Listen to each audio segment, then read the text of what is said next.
Praise the Lord. இயேசு கிறிஸ்துவின் இனிதான நாமத்தினாலே இந்த நல்ல காலை வேளையில் உங்கள் யாவருக்கும் அன்பான வாழ்த்துக்களை தெரிவித்துக் கொள்கிறேன். கர்த்தர் உங்களை ஆசீர்வதிப்பாராக.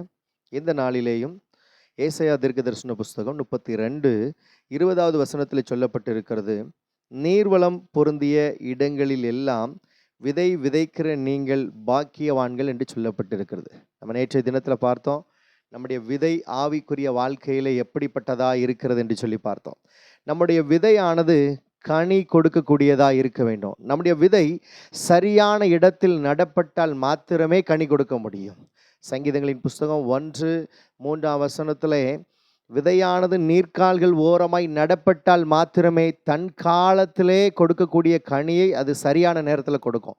அப்படி என்றால் இந்த லெந்த் என்னும் நாட்களிலே ஆவிக்குரிய வாழ்க்கையில் நம்முடைய விதை வளர்ந்து பயிராக வேண்டும் என்று சொன்னால் நம்முடைய விதையானது அவரோடு கூட ஐக்கியப்பட்டு இருக்க வேண்டும். கர்த்தரோடு கூட நாம் எப்பொழுது ஐக்கியப்படுகிறோமோ அப்பொழுது நம்முடைய விதையானது நல்ல பலனை கொடுக்க முடியும். அதில் எந்தவித சந்தேகமும் இல்லை.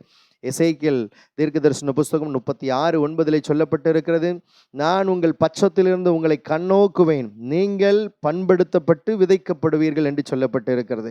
அவர் நமது பக்கத்தில் இருந்தாலே ஒவ்வொரு நாளும் நமக்கு தேவையான எல்லா காரியங்களையும் ஆண்டவர் கொடுத்து நம்மை ஆசீர்வாதமாய் நடத்துவார். அவர் நமது பக்கத்தில் வருவதற்கு ஆயத்தமாக இருக்கிறாரு.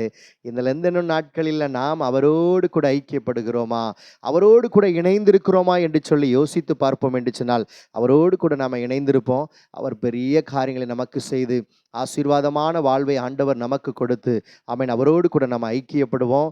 நீர்க்கால்கள் ஓரமாய் நடப்பட்ட விதையை போல நம்ம விதைக்கப்படுவோம். ஆவிக்குரிய வாழ்க்கையில் வளருவோம். நல்ல கனிகளை கொடுப்போம். ஆண்டவர் நம்மை ஆசீர்வதிப்பாராக. God bless you.